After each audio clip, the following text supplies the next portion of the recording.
votre vie. La parole de Dieu peut changer votre condition. La parole de Dieu peut changer toute chose.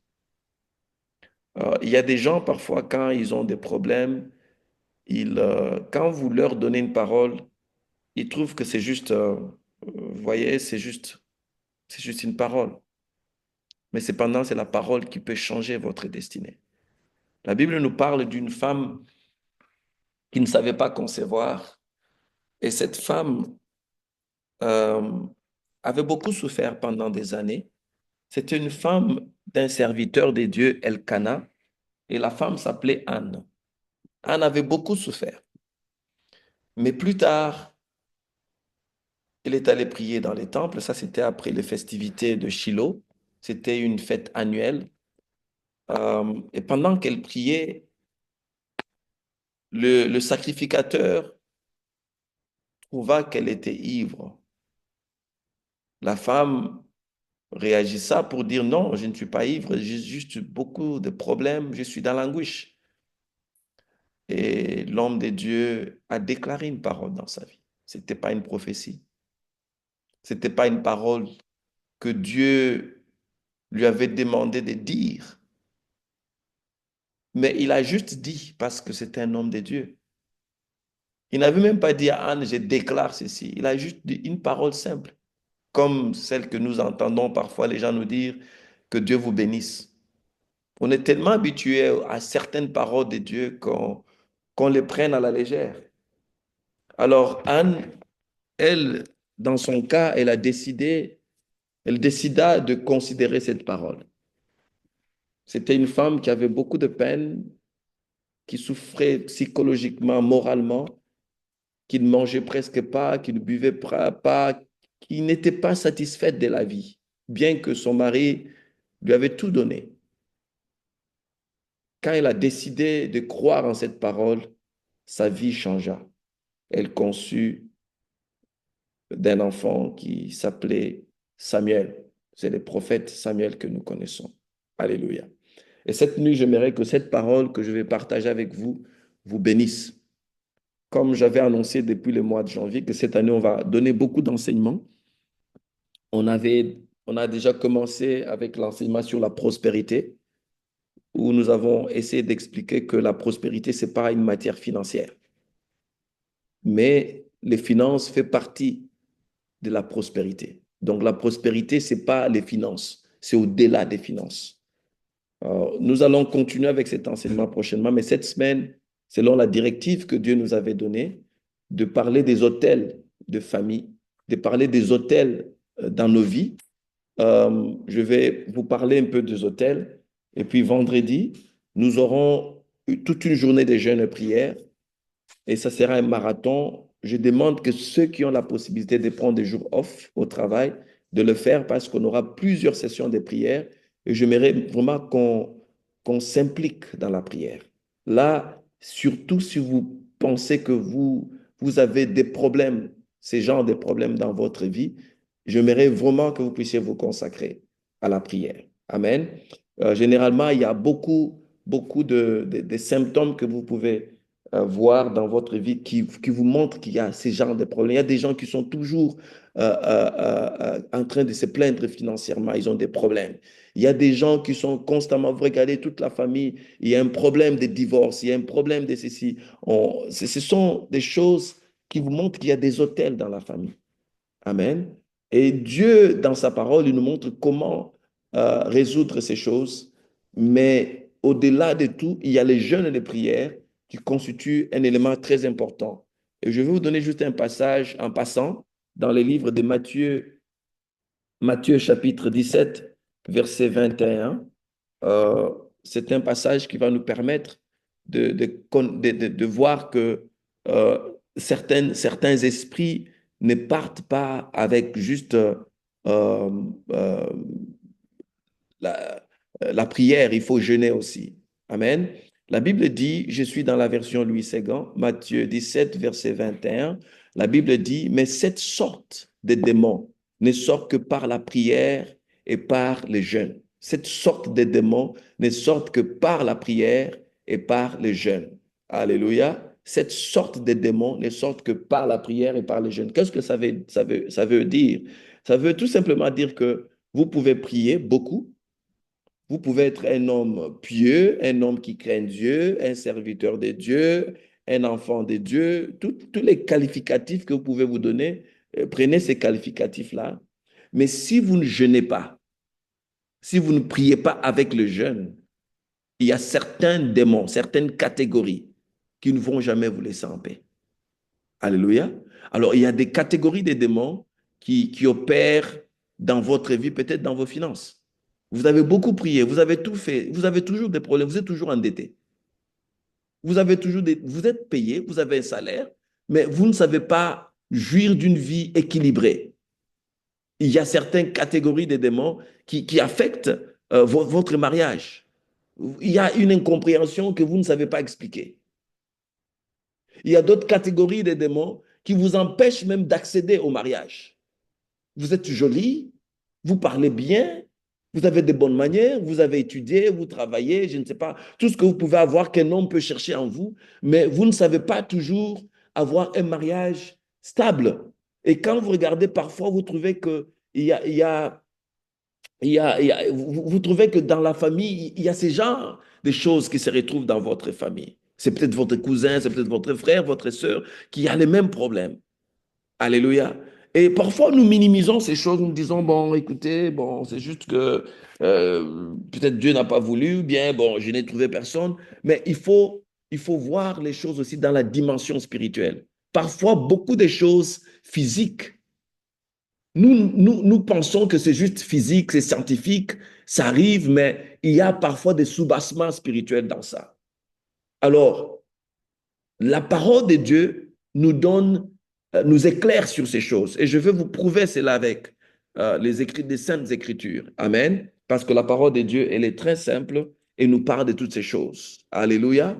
Donc ici, j'ai commencé par vous dire ça parce que c'est vendredi, on va jeûner, on va prier.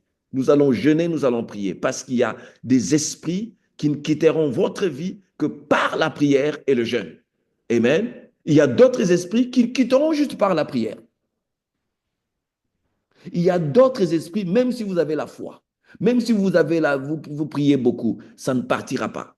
Alors, dans ce même passage de Matthieu 17, si nous lisons un peu avant, vous allez voir que les disciples avaient la foi, mais leur foi ne pouvait pas chasser ces démons. Alléluia. Il y a des catégories de démons, tout comme il y a plusieurs catégories des anges. Je ne vais pas vous enseigner la théophanie parce que je n'en connais pas beaucoup, mais le peu que je connais, c'est qu'il y a plusieurs catégories des anges. Il y a des anges puissants, plus puissants, ainsi de suite. C'est pourquoi vous avez vu que Dieu envoie un ange pour délivrer quelque chose c'était qui encore, à Daniel.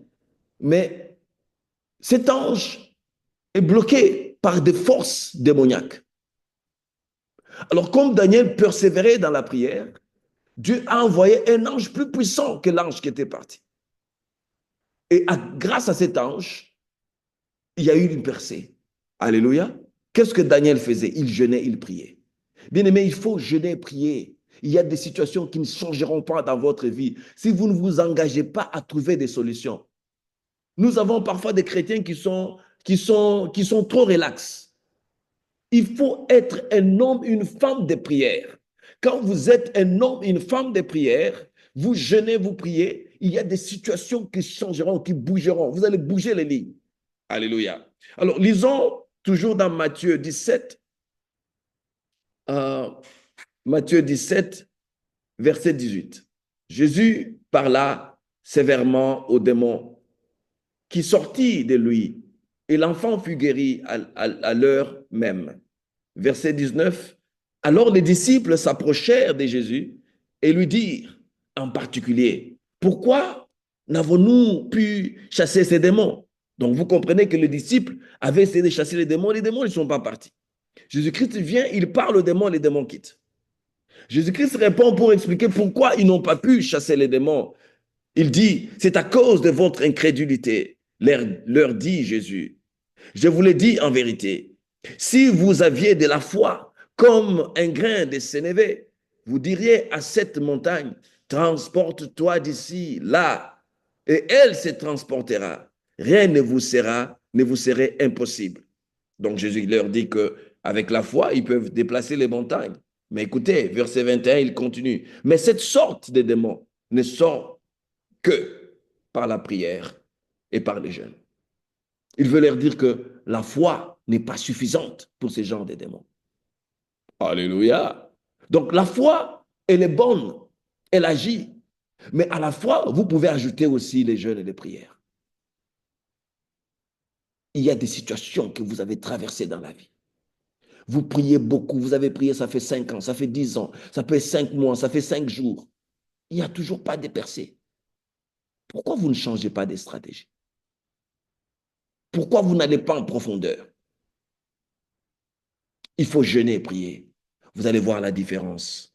Alléluia. Alors aujourd'hui, je vais vous parler un peu de certains hôtels que nous avons dans la vie. De certains hôtels que nous avons dans la vie. Et ce que je viens de dire tantôt est très capital. Parce que j'ai vu des enfants de Dieu devenir frustrés. Vous craignez Dieu, tous les gens de votre génération, ils sont dans la débauche, ils sont dans ceci, ils sont dans la fraude et toutes ces choses-là.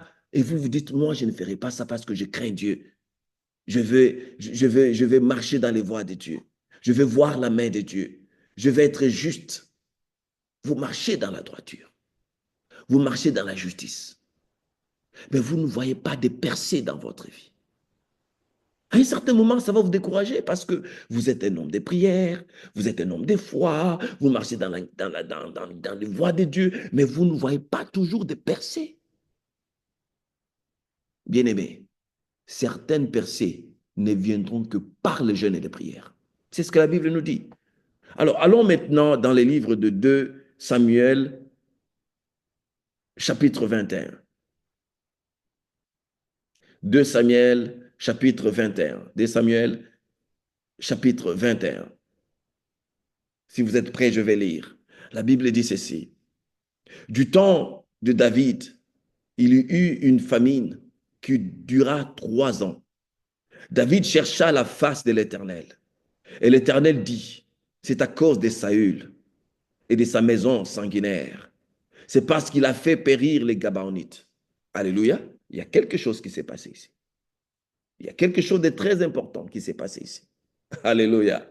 Alors, ici, il y a un phénomène naturel que vous pouvez justifier scientifiquement, mais qui a une cause spirituelle. Je vais relire verset 1 Samuel 21, verset 1er. Le premier verset. Du temps de David, il y eut quoi? Une famine qui dura 3 ans. Dites-moi, est-ce qu'une famine est spirituelle?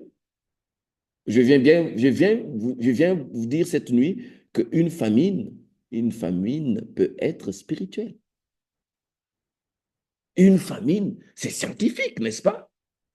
Il y a eu un problème économique, on n'a pas peut-être beaucoup sémé, ou bien il y a eu un problème, des catastrophes naturelles, les champs des blés ou des maïs se sont brûlés ou je ne sais pas quoi, donc on n'a pas assez de provisions, on ne sait pas manger, il y a la famine. Ou bien il y a un problème économique, les gens n'ont pas d'argent, les gens meurent de faim, il y a une famine. Ça peut être justifié scientifiquement. Et si vous dites à quelqu'un, cette famine-là, elle est spirituelle, on va vous dire, mais vous êtes malade, vous êtes superstitieux. Surtout nous qui sommes un peu modernes là, c'est superstitieux, vous voyez, la science, écoutez, et tout ça. Mais je vous dis que il faut qu'on commence à voir les choses aussi spirituellement. Alléluia. Non, la Covid, c'est une pandémie, ça peut arriver, ça peut être spirituel. Alléluia. Donc, il y a des choses qui sont spirituelles, mais qui peuvent être justifiées scientifiquement et être attribuées à la science ou à la nature des choses. Pour nous qui sommes spirituels, nous enfants de Dieu, on doit voir les choses aussi avec l'œil spirituel pour comprendre qu'est-ce qui se cache dans ces situations. Comment c'est seulement vous, tout ce que vous faites ne marche? Comment vous pouvez faire 10 ans, 15 ans où vous souffrez toujours financièrement? Ça n'a pas de sens, bien-aimé.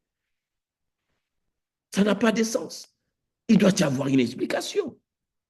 Vous cherchez du travail, vous ne savez pas trouver du travail. Vous trouvez du travail, c'est toujours pas assez. Vos finances souffrent toujours. Ou c'est vos enfants, vous faites tout. Ils s'en sortent toujours pas à l'école. Vous prenez des précepteurs, vous faites tout, ça ne marche toujours pas. Parfois, il faut aussi poser la question à Dieu pour savoir qu'est-ce qu'il y a de spirituel dans ça. Alléluia. Et si c'était une famine, ça peut s'expliquer. Pourquoi il y a la famine? Mais il y avait une raison spirituelle derrière ça. Je vais vous l'expliquer. Alléluia. Alors, quand David a vu qu'il y avait une famine pendant 3 ans, David était spirituel. David avait son refuge en Dieu. David comptait sur Dieu en tout. Il était le roi. Il avait la responsabilité de s'assurer que son peuple ne meure pas de faim. Il est allé chercher la face de Dieu. Il a dit à Dieu, Seigneur, qu'est-ce qui ne va pas? Pourquoi il y a la famine? C'est trop, 3 ans. On a tout fait. Mais là, je n'ai plus de force. Qu'est-ce que je peux faire? Qu'est-ce qui se passe? David chercha la face de Dieu. Il chercha la face de l'Éternel. Alléluia. Il faut aussi noter que dans l'Ancien Testament, il y avait des gens qui jeûnaient, qui priaient aussi. Et souvent, quand on dit qu'il déchira ses habits, il s'est couvert des cendres, ça parle de jeûne et prière. David chercha la face de l'Éternel. Alléluia. Et Dieu dit, c'est à cause de Saül et de sa maison sanguinaire. C'est parce qu'il a fait périr les Gabaonites. Alléluia. Donc, Dieu donne la cause de la famine. C'était une cause spirituelle. Cette famine n'était pas scientifique, n'était pas naturelle, c'était surnaturel. Qu'est-ce qu'il y a comme problème dans votre vie qui a une cause spirituelle? Il faut rechercher la cause des choses. Quand vous traversez certaines situations et que ça ne s'arrête pas, il faut chercher la cause. Elle est peut-être spirituelle. Verset 2. Le roi appela les Gabaonites pour leur parler. Aux causes spirituelles, il y a des problèmes spirituels. Vous avez une maladie qui est spirituelle. Vous pouvez voir les meilleurs docteurs de ce monde. Les meilleurs médecins de ce monde ne vous donneront pas de solution. La meilleure technologie médicale de ce monde ne vous donnera pas de solution. Aux causes spirituelles, il y a des solutions spirituelles. Alléluia. Cause spirituelle, il y a des solutions. Il y a des gens qui sont bénis financièrement. Mais quand ils investissent, ça ne marche toujours pas. Ils se retrouvent toujours perdants. S'il y a une cause spirituelle, la solution sera toujours spirituelle. Alléluia. Alors, quand il trouve que le problème est spirituel, il a le nœud du problème, il y a un peuple qui a été marginalisé. Parce que ici, Saül cherchait à défendre son peuple. En voulant défendre son peuple, il est allé tuer le peuple étranger. Je vais vous donner un peu la genèse de cette histoire. Les Gabaonites, c'était des peuples qui vivaient dans Canaan, la terre promise. Ils vivaient là-bas. Alors, quand le peuple d'Israël quitte l'Égypte, traverse la mer Rouge, traverse les déserts et commence à conquérir les territoires. Ils ont conquis les territoires de Jéricho par la puissante main de Dieu. Ils ont perdu devant Haï, c'était le deuxième territoire. Et après, Dieu les a aidés à comprendre qu'il y avait un interdit. Là encore, c'est une cause spirituelle. L'échec devant Haï n'était pas un échec, c'est un échec ou un échec. C'était pas scientifique, c'était spirituel. Ils ont perdu la bataille devant Haï. C'était parce que Akan avait pris des choses qui étaient vouées à l'interdit. Akan avait péché. Les péchés avaient amené la malédiction. dans la vie du peuple d'Israël. Ils ne pouvaient pas vaincre, ils ne pouvaient pas prospérer, ils ne pouvaient pas avancer parce qu'il y avait l'interdit parmi eux. Ils ont perdu lamentablement la bataille devant Haï. Josué déchira ses habits. Il s'est mis à prier. Et Dieu lui dit, il y a l'interdit. À quand à toucher aux choses que j'avais interdites de toucher? Si vous résolvez cette affaire, votre situation sera résolue, vous allez conquérir. Vous allez conquérir les territoires d'Haï. Vous comprenez? Donc, ils ont perdu la bataille, pas parce qu'ils n'étaient pas bien formés, pas parce qu'ils n'avaient pas l'armement qu'il faut, pas parce qu'il y avait, mais tout simplement parce qu'il y avait l'interdit, il y avait une cause spirituelle. Voyez-vous? Donc, beaucoup de problèmes que nous traversons parfois dans la vie, pas tous les problèmes, sont spirituels. Il y a des choses parce qu'on a mal fait des choses, on se retrouve dans des situations compliquées. Tout problème dans la vie n'est pas spirituel, mais certains problèmes dans la vie sont spirituels. Aux problèmes spirituels, alors, il faut des solutions spirituelles. Alors, si vous avez un problème spirituel et vous cherchez des solutions scientifiques, ça ne va jamais marcher. Alors là, après avoir gagné Haï, après avoir conquis Haï, ils sont allés vers Gabaon. Au moment de prendre Gabaon, ils ont trouvé que la ville était vide, il n'y avait personne. Cependant, les Gabaonites, c'était des rusés.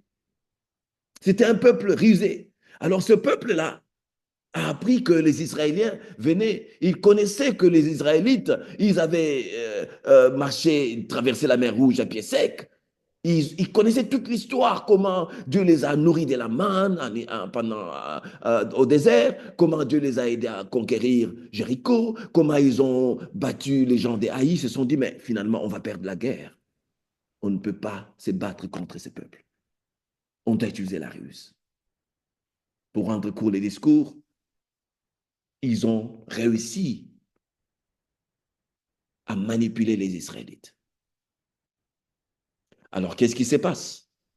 Ce peuple d'Israël fait alliance avec Gabaon, l'alliance de paix, l'alliance de cohabitation. Et plus tard, qu'est-ce qui se passe? Le peuple d'Israël sous Saül, plusieurs années plus tard, là nous parlons des centaines d'années, plusieurs années plus tard, le peuple d'Israël commence à tuer les Gabaonites. Ça, c'était Saül qui tuait les Gabaonites. C'était lui les rois. Alors, cela a brisé l'alliance qu'ils avaient. Il y avait une alliance entre les Israélites, les Israéliens et le peuple d'Israël et Gabaon. Cette alliance, c'était une alliance de paix. Et comme on a commencé à les tuer, ils ont péché contre l'alliance. Bien aimé, il y a parfois des alliances que nos ancêtres ont faites, que nos parents ont fait. Ces alliances-là vous affectent.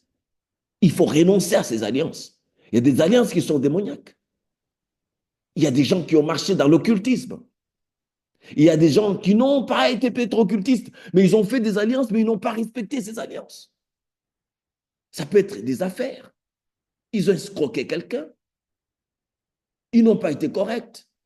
Ces choses-là vous affectent. La Bible dit que la malédiction va jusqu'à la 4e génération et la bénédiction jusqu'à la 1000e génération. Donc, s'il y a une malédiction parce que quelqu'un a escroqué quelqu'un quelque part, ça a de l'impact sur votre vie. Ça va, c'est générationnel. Il faut arrêter ces choses.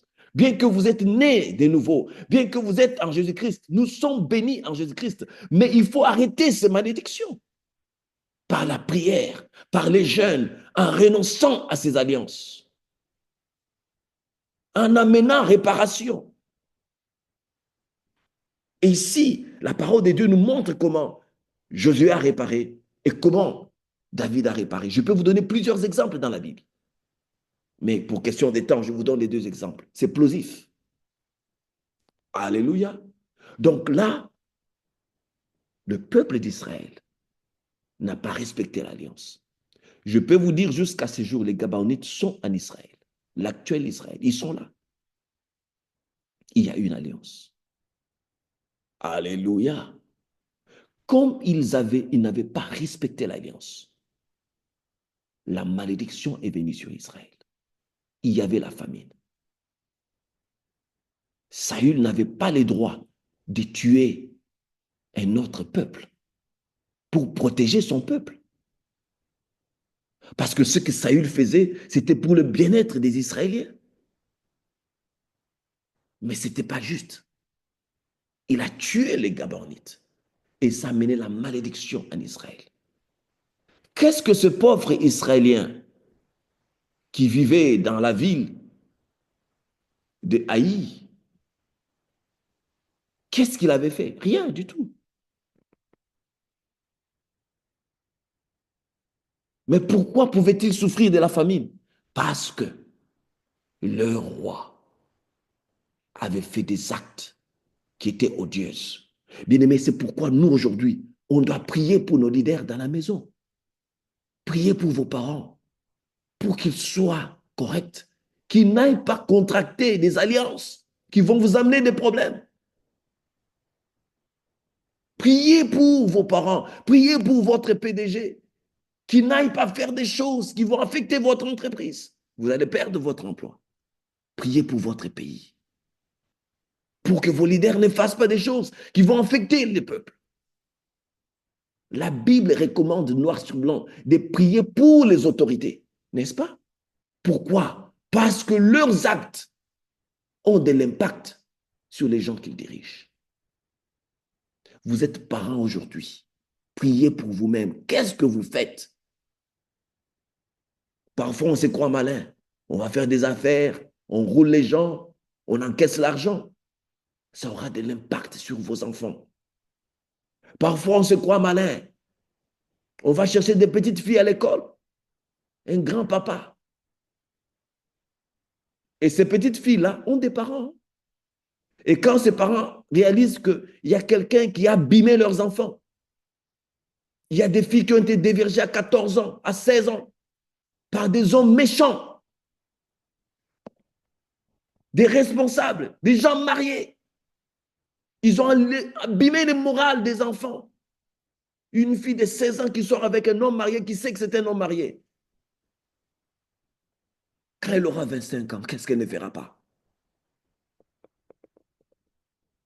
Il y a des gens, une fille s'est donnée à toi de tout son cœur. Tu lui racontes l'histoire, je suis ton fiancé, je vais t'épouser. Et puis plus tard, qu'est-ce que tu fais? Tu mens. Tu vas épouser quelqu'un d'autre. Tu as brisé son cœur. Ce cœur qui pleure, ce cœur qui pleure, bien-aimé, ce n'est pas une bénédiction pour toi. Honorons nos aînés. Honorons nos parents. Même si ton père est ivrogne, il faut l'honorer, il faut les respecter, il faut les considérer. Nos aînés, même en âge, même une année de différence, on doit les respecter. On doit les honorer. Alléluia. Vous ne savez pas ce que nous pouvons récolter. Vous savez, nous les pentecôtistes, on a un problème sérieux. On pense que parler en langue, c'est tout. Il y a des choses qu'on doit respecter. Il y a nos valeurs culturelles qu'on doit respecter. Un parent reste parent, quel que soit son âge. Quels que soient les diplômes que nous avons, on doit honorer ces gens. Alléluia. Vous avez commis peut-être des erreurs. Demandez pardon à Dieu. Allez réparer s'il le faut. Gloire au Seigneur. Qu'est-ce que David fait? David, c'est un roi. Il avait Dieu. Mais pourquoi il va appeler les Gabaonites? Il pouvait dire à Dieu, voilà, je demande pardon au nom de Saül, je suis maintenant le roi. Je demande pardon, pardonne-nous, restaure-nous. Il n'a pas fait ça.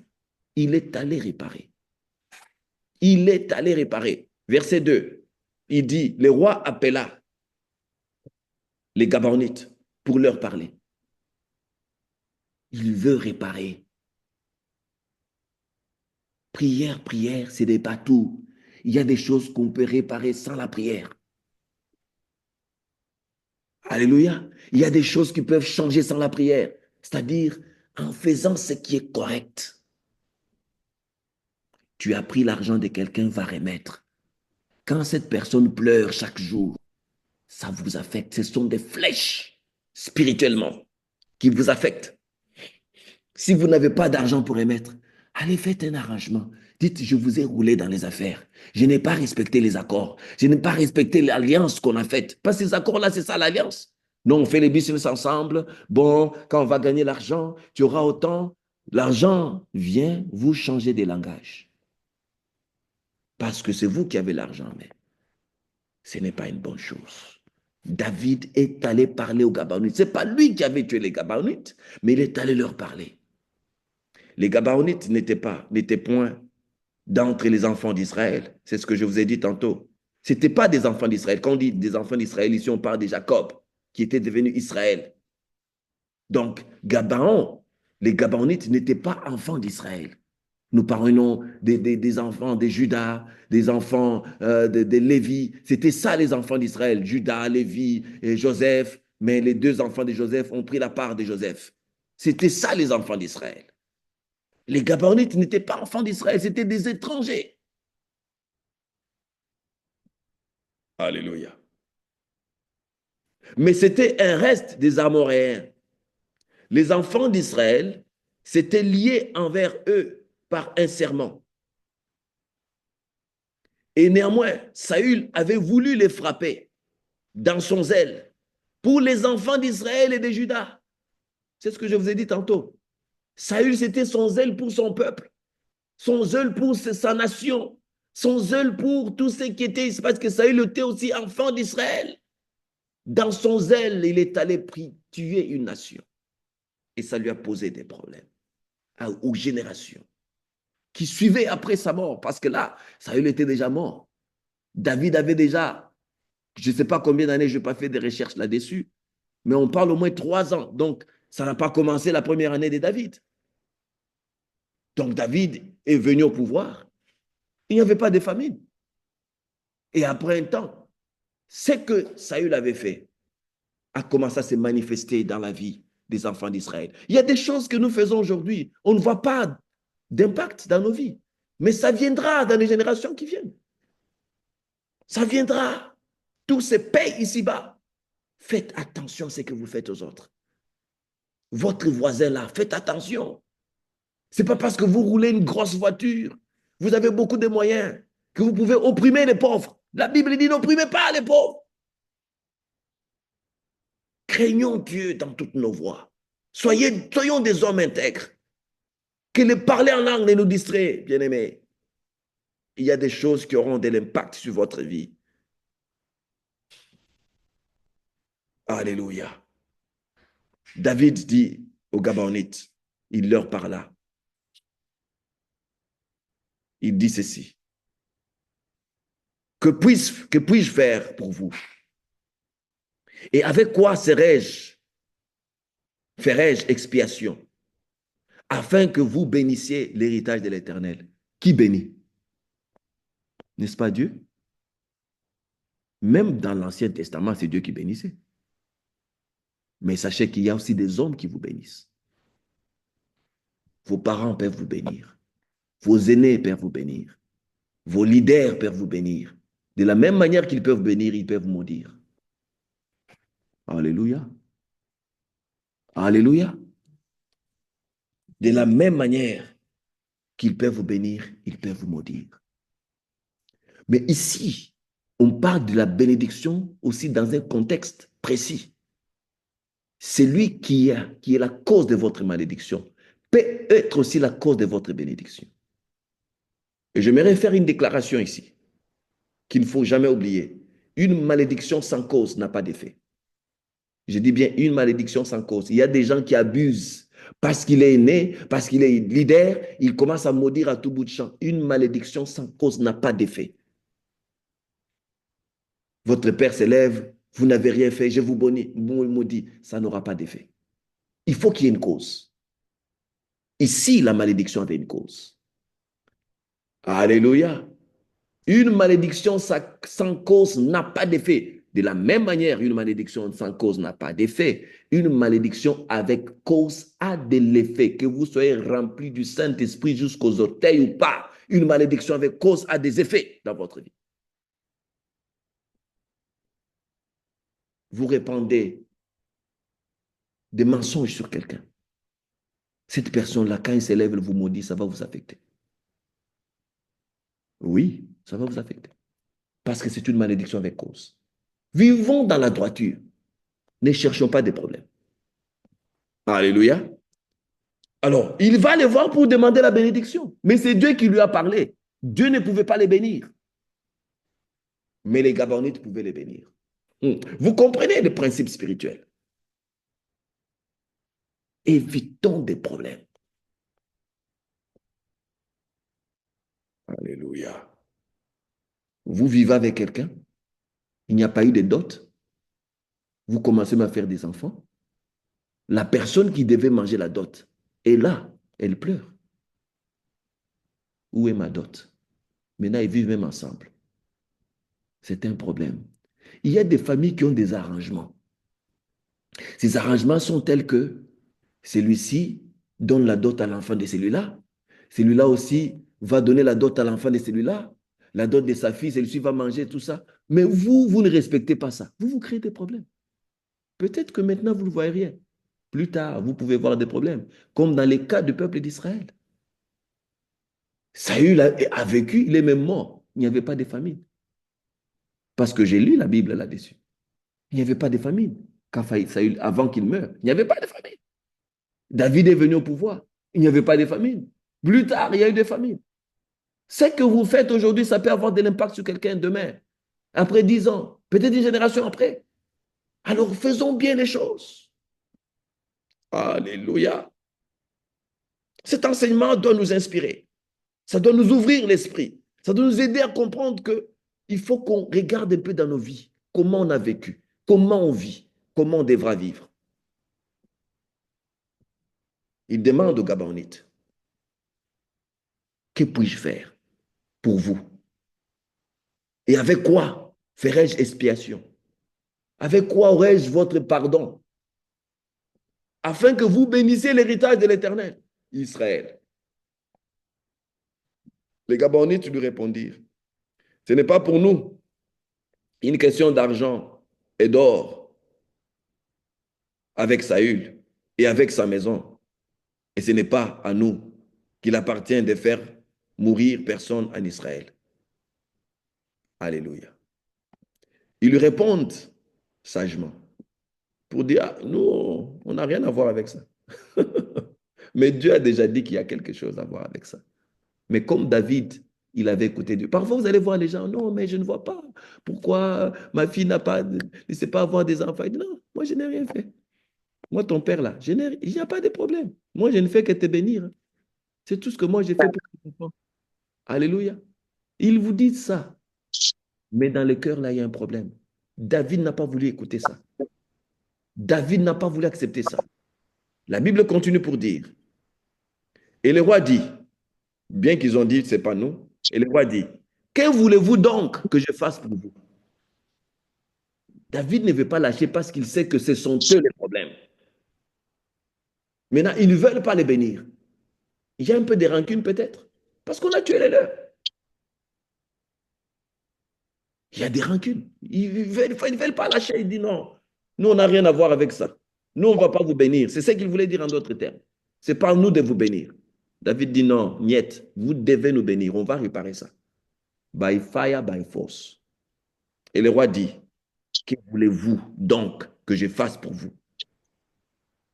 Quand David décide d'insister, de ne pas lâcher prise, les Gabonites lâchent la prise et ils disent ce qu'ils veulent comme réparation. Écoutez maintenant, verset 5. Ils répondirent au roi, puisque cet homme nous a consumés et qu'il avait le projet de nous détruire pour nous faire disparaître de tous les territoires d'Israël. Qu'est-ce que vous sentez ici? Je sens la haine, la haine. Ces gens ont la haine. Ces gens sont brisés, sont blessés. Ces gens, ils veulent revanche, la revanche. C'est ça que vous voyez dans ça. Ce passage, c'est clair. Puisque cet homme, il ne dit même pas Saül les rois. Il dit cet homme. Quand vous commencez à appeler quelqu'un cet homme, il y a un problème. Puisque cet homme nous a consumés, il rappelle maintenant. Donc, quand tu dis nous a consumés, vous voyez quoi? Vous vous rappelez de comment il vous a tué, comment il vous a fait mal, comment vous avez souffert. Parce que cet homme nous a consumés. Et qu'il avait les projets même de nous détruire pour nous faire disparaître de tous les territoires d'Israël. Donc ces gens avaient la rancune. Ces gens vivaient dans la peur. Ces gens se disaient, non, c'est Saül-là, il a tué notre peuple pour protéger son peuple. Et il aura des problèmes. Ça reviendra sur ses enfants. Il maudissait Saül, il maudissait la maison de Saül, il maudissait le peuple d'Israël. Et la malédiction a pris du temps jusqu'à ce qu'elle s'est manifestée. Ils n'ont pas commencé à les maudire quand David est devenu roi. David, c'était un bon roi. Ils ont commencé à les maudire quand on les tuait. Mais cette malédiction ne s'est pas manifestée. Vous avez peut-être pris quelque chose, l'argent de quelqu'un, vous n'avez pas payé. Cette personne-là a commencé déjà à vous maudire. Vous ne voyez rien. Les affaires, ça marche. Les enfants, les mariages. Bien aimé, ça va vous rattraper. Il faut réparer. Alléluia. Verset 6. Maintenant, ils exigent, il dit ceci, qu'on nous livre 7 hommes d'entre ses fils. Qu'on nous livre 7 hommes d'entre ses fils. Et nous les pendrons devant l'Éternel à Gibéa de Saül, l'élu de l'Éternel. Donc, vous voyez, les gens, ils ont dit avant que non, nous, on n'a rien à voir avec ça. Nous, ce n'est pas à nous de bénir, tout ça. Mais les mêmes personnes, ils exigent qu'on puisse pendre les gens. Ça, c'est une méchanceté. Ça, c'est la colère. Qui peut souhaiter, même nous qui sommes ici, votre ennemi j'irai, est-ce que vous pouvez souhaiter qu'on puisse les pendre? Si vous souhaitez, c'est que vous avez très mal. C'est que vous êtes blessé. C'est que tout ce que vous voulez, c'est sa peine, sa mort, sa souffrance. Le peuple, les Gabaonites, le cœur qui saignait, continuait à envoyer des flèches parmi le peuple d'Israël. Ça, c'est un peuple béni, n'est-ce pas? Parce que Dieu a béni Israël. C'est un peuple béni, mais un peuple béni qui ne vivait pas la bénédiction. Bien-aimé, il y a certains enfants de Dieu, ils ont la bénédiction de Dieu sur eux. Ils ont la grâce de Dieu sur eux. Ils ont la faveur de Dieu sur eux, mais ils ne savent pas vivre la bénédiction. Regardez Jacob lui-même. Parce qu'il a escroqué son frère. Dieu lui avait déjà dit, avait dit à la mère que c'est lui que j'ai choisi. Mais la mère a créé ses propres voies pour arracher la bénédiction. Il fallait laisser à Dieu lui-même de bénir Jacob. Parce que Dieu avait certainement ses voies pour bénir Jacob. Comme Dieu avait ses voies pour établir David comme roi. David était pourchassé par Saül. David a eu l'opportunité de tuer Saül. Il a dit non, je ne ferai pas ça à ma manière. Je vais laisser Dieu lui-même m'établir comme roi. Et Dieu l'a établi comme roi à sa manière. Bien-aimé, nous devrions comprendre que Dieu, il est celui qui fait toutes choses. On doit laisser Dieu agir. Alléluia. Alléluia. Saül avait mal agi. Alors, ils disent, nous voulons pendre ces gens-là. On veut les tuer. On veut les voir mourir. Alors, les rois n'avaient pas de choix parce qu'il fallait réparer. C'est soit tu sacrifies les 7 personnes ou toute la nation souffre. Prions pour nos leaders bien-aimés. Priez beaucoup pour nos leaders. Sinon, nos leaders là, ce qu'ils font là, ça va nous affecter, nous, de génération en génération. Vous êtes aussi un leader. Priez beaucoup pour vous-même et faites attention à ce que vous faites. Parce que ce que vous faites va affecter vos enfants et des progénitures qui viendront. Peut-être que dans votre temps, vous n'allez rien voir. Mais au temps de vos enfants, ils vont souffrir. Imaginez-vous, vous êtes vieux, vous voyez vos enfants qui sont dans la souffrance. Ça fait très mal parce que vous ne savez rien faire pour eux. Alléluia. David, parce qu'il avait une alliance. Il y a quelque chose ici de très important. David connaissait les principes de Dieu. David, on lui demande de sacrifier 7 personnes parmi les enfants de Saül. N'est-ce pas? Quand on parle des enfants de Saül, on parle des gens qui avaient le sang de Saül. Pas nécessairement ses enfants biologiques. Amen. Alors, il y a au verset 7, on nous parle de Méphibosheth. Méphibosheth, c'était le fils de Jonathan.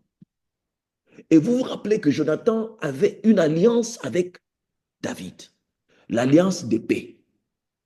Bien aimé, faites aussi attention aux alliances que vous faites, des accords que vous faites, les contrats que vous faites avec les gens. Non, tu es mon ami intime. Bon, en tout cas, si tu as un problème, je ne manquerai pas. Moi aussi, bon, on fait les affaires, moi aussi. Maintenant, il a des problèmes, vous ne l'aidez pas. C'est une alliance. Vous péchez contre votre propre alliance. Non, je ferai ça pour toi. En tout cas, à la fin de ces mois, je ferai. Tu me verras toujours, mais tu n'es pas là. C'est pourquoi la Bible nous conseille de tourner la langue 1000 fois avant de parler. Et que ton oui soit oui, que ton non soit non. Tu as dit oui là-bas, mais tu ne fais pas ça. Tu as des problèmes. Alléluia. Alors, David avait une alliance avec Jonathan. Et Méphibosheth était fils de Jonathan. Donc, en voulant réparer avec les Gabonites, il pouvait créer encore un autre problème. C'est-à-dire quoi? Comme on voulait les enfants de Saül. Méphibosheth était enfant de Saül dans les sens que je vous ai expliqué, donc il avait les sangs de Saül. Si David donnait ces gens en donnant aussi Méphibosheth, ça allait créer un problème. Imaginez-vous, David avait déjà restauré Méphibosheth.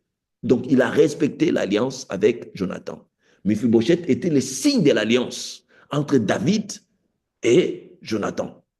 Vous voyez? Alors, comme Méphibosheth était le signe de l'alliance, il ne pouvait pas toucher à Méphibosheth parce que Méphibosheth symbolisait l'alliance que David avait avec Jonathan. Donc, il pouvait toucher tout le monde sauf Méphibosheth. Alors, la Bible dit, le roi épargna, verset 7, le roi épargna Méphibosheth, fils de Jonathan. La Bible insiste, fils de Jonathan, pour nous rappeler, parce que la Bible ne doit pas commencer à expliquer tout comme j'explique là.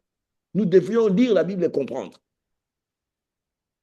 Et la Bible insiste, fils de Jonathan, fils de Saül, pourquoi?